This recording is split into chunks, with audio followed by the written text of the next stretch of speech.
Wilson County Commissioners Court, Friday, December 27, 2013, in session will be Our Father, who art in heaven, hallowed be thy name. Thy kingdom come, thy will be done, on earth as it is in heaven.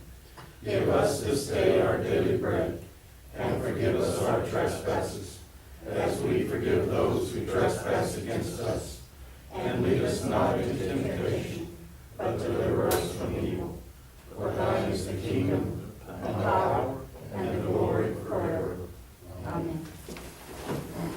I pledge allegiance to the flag of the United States of America and to the republic for which it stands, one nation, under God, indivisible, with liberty and justice for all.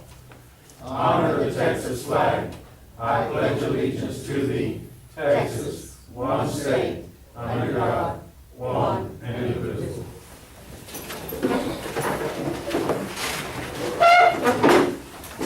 Item 2, public comments. Do we have any? No, sir, we do not have it this time.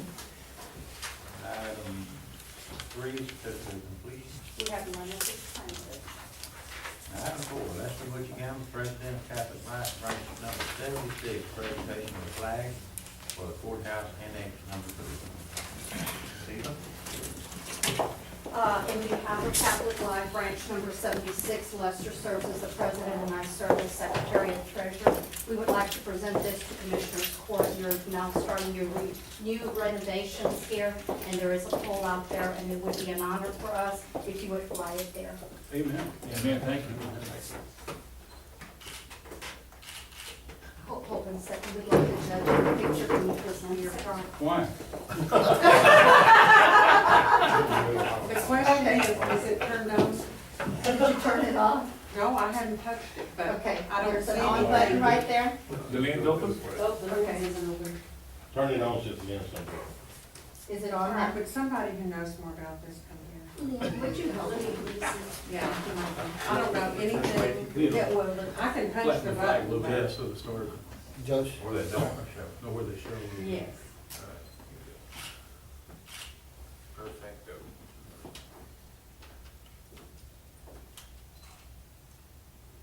let me zoom in a little bit too.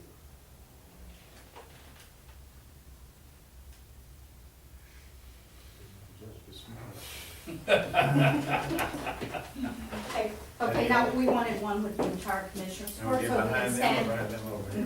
No, we'll stand behind them. What's it done? Yes, yes, you don't have to get it.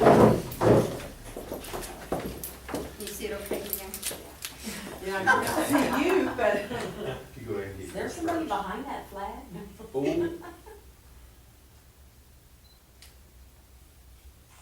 It's not Jim Burdette, is it? We can help me take a picture. Here we go. I'm gonna take 2. Here we go. Ready? 1, 2. Thank you. One more.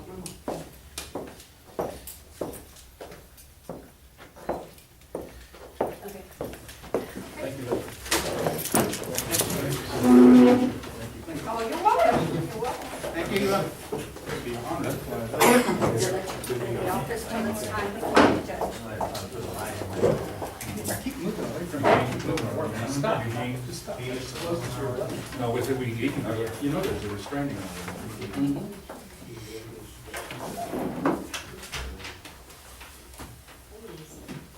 Okay, the public hearing is at 9:30, so we'll move on to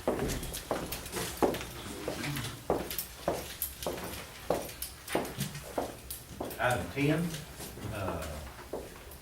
Tom Duffy, County Auditor, discuss and approve the reallocation of road and bridge funds of $1,000 to precinct to Texas Agri-Life Extension Service to assist with the purchase of a vehicle for educational purposes. Yes, Judge, I spoke to each of the commissioners, and they willingly are going to give up $1,000 to that $4,000 shortfall that we have with extension service to purchase a Suburban for the 4-H program. Motion, Commissioner Fowle, Commissioner Wiley, all in favor? Aye. Thank you.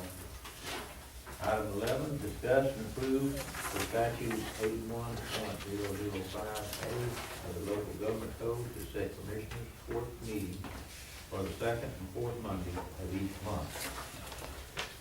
That's it. We'll type you up a list with all of the meetings and we'll hand that out to y'all. But by statute, you do have to go ahead and declare that, so. It's what we've always done, but Yes. this is law will make it formal. Motion, Commissioner Gomez, second, Commissioner Morales, all in favor? Thank you.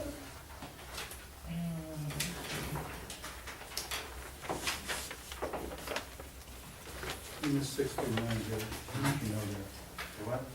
Item 6 through 9. Use the page.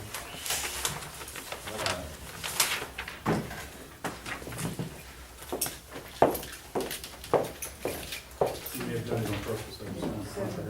I did, but I didn't read that closely, that's all it was, recommendation and whatever. Let's go back to 6, public hearing, courthouse annex 1, 2, 3, updates, comments, and questions.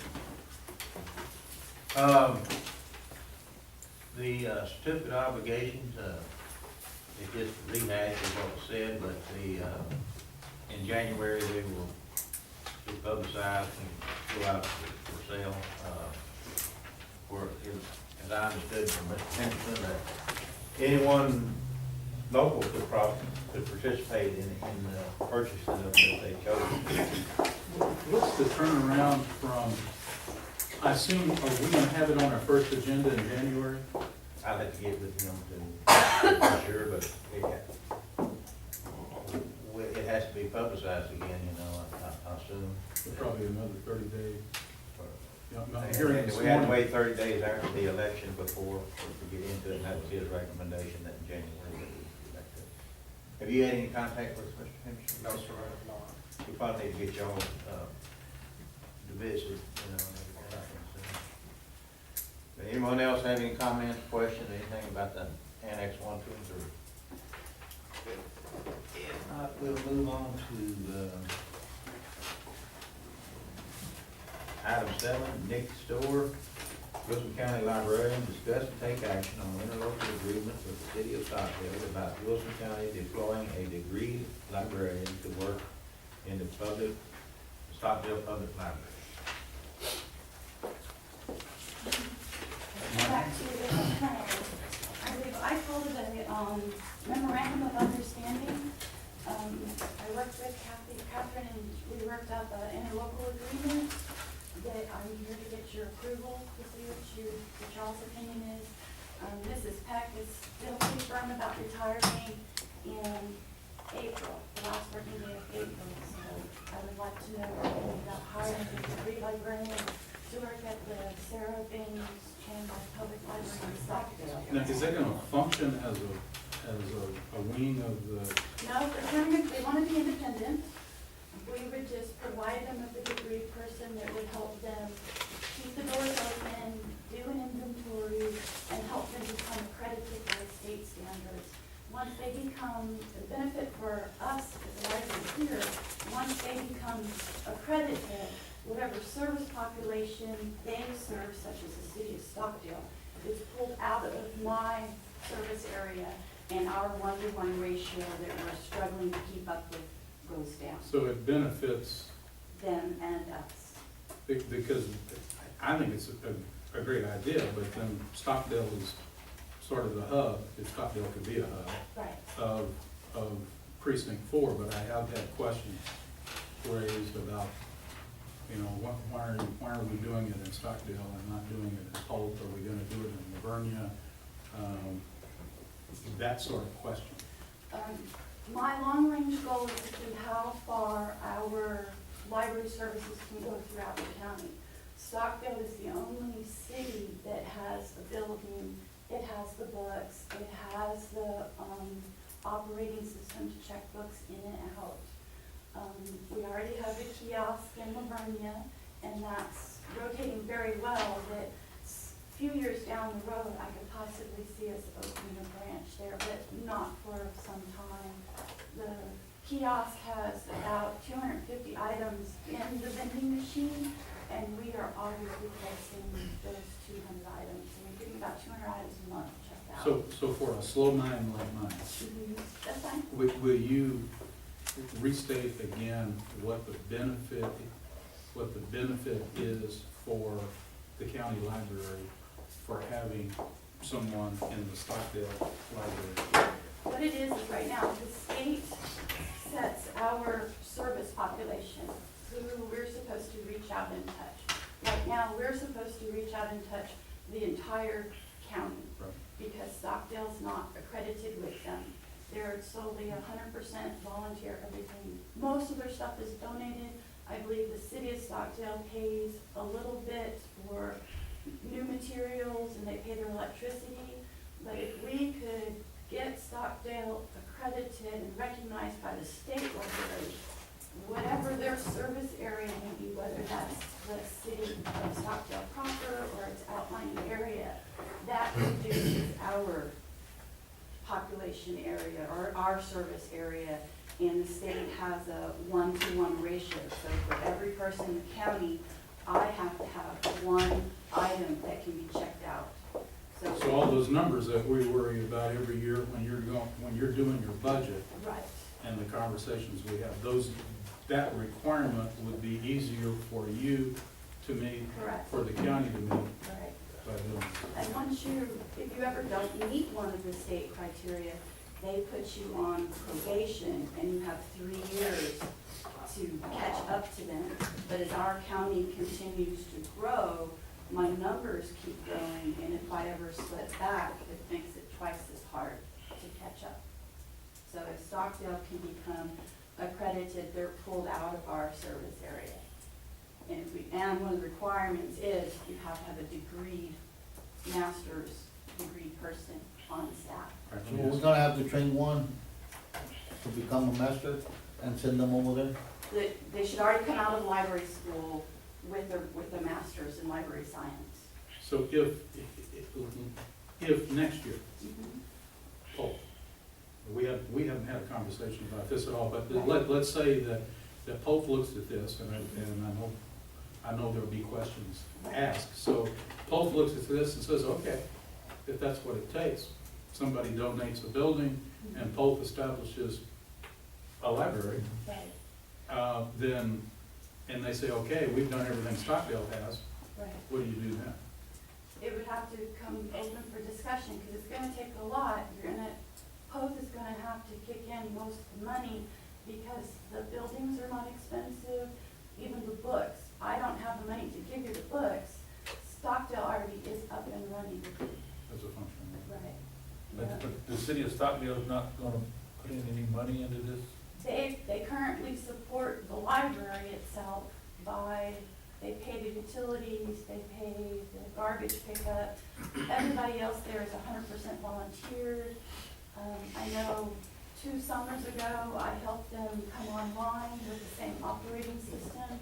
They did apply for a small grant from like the Tucker Foundation, but they need that degree person.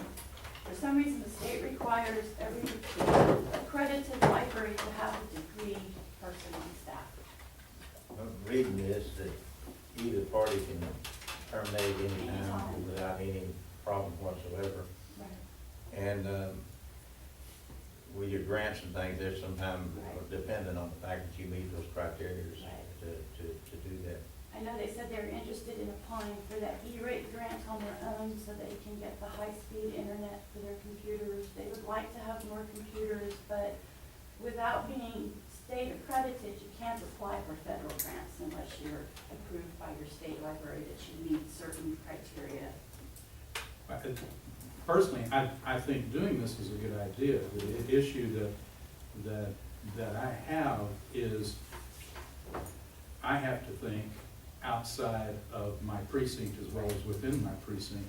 And if by doing this, it paves the way to take this to the other areas, then personally, I think it's fine. But if it ends up just something that stops in Stockdale, No. then For me, the goal is to see how far we can reach every citizen in Wilson County. We have had a request for the Poth area. I've talked to their schools to try to get help with them during the summer, but they're not interested in our help for the summer. They have asked us to put one of those free lending libraries that looks like the little paperback exchange, the birdhouse, you would fill it up, you put a book in, you take a book out.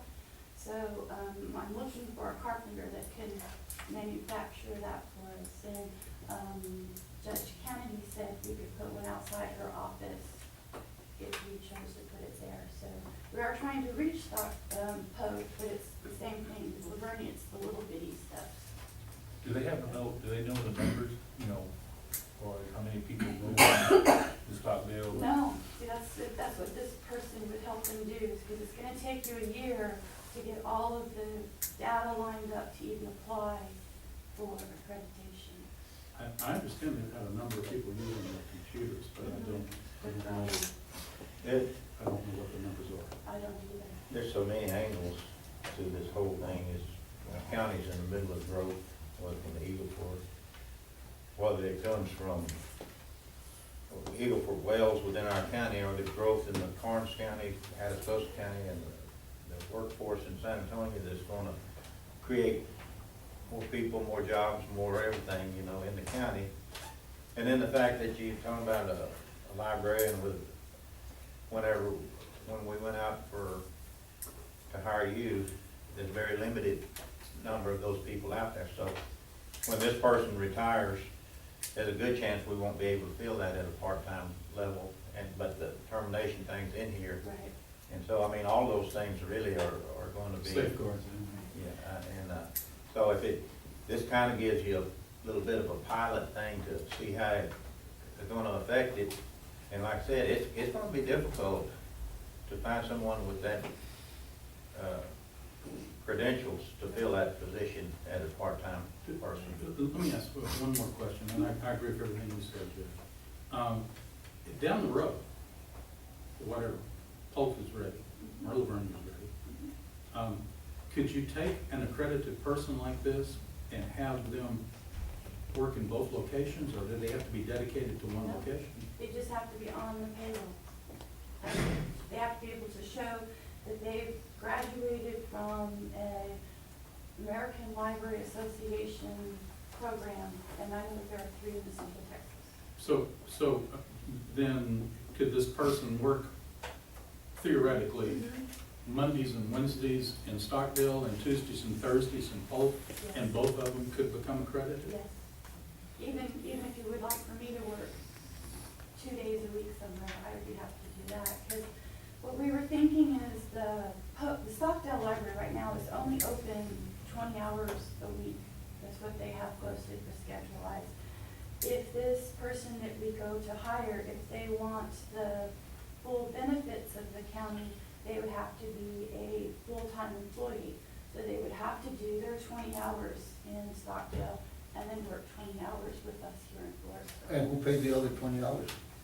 It's still out of that one salary. If I go to you and I say, I'm offering you X amount of dollars, you can either work part-time with no benefits, or you can work full-time with benefits. So the county paid the full The time? county would pay the same amount of money, whether they work I part-time. believe what she told us last time, that she's giving this employee up from the library that's already there. We're paying it already. It's not Right. it's not. It's not a new position. And, it's just directing. How about travel and expenses and all that? That would be on them because we're upright. This is what I have to offer if you want a job with us. And the good thing is that in 2014, the Texas Library Association Annual Conference is here in San Antonio. And they offer a job fair type places that I could sign up and I could interview there. So we're not traveling somewhere to actually find someone. Or maybe someone local who's retired. This is something.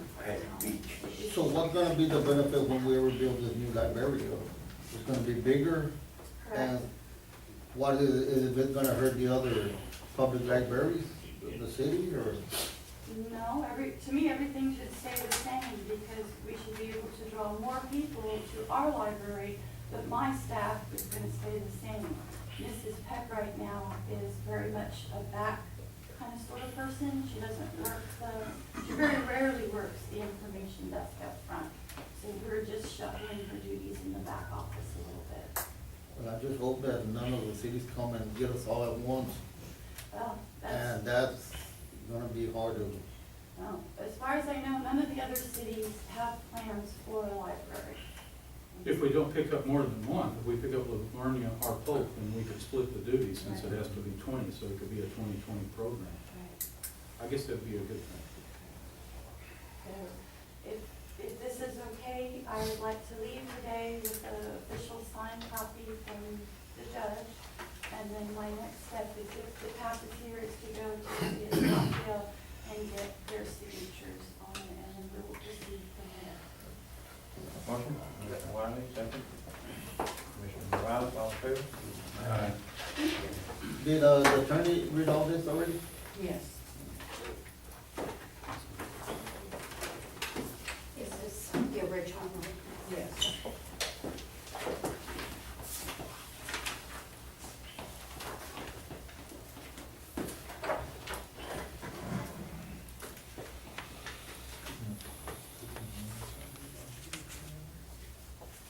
You could.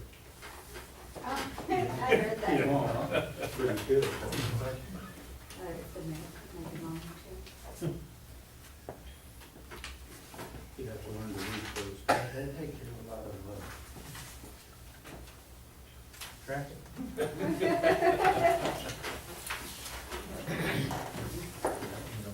This is the original that they want to sign. You can make a copy back to me right now.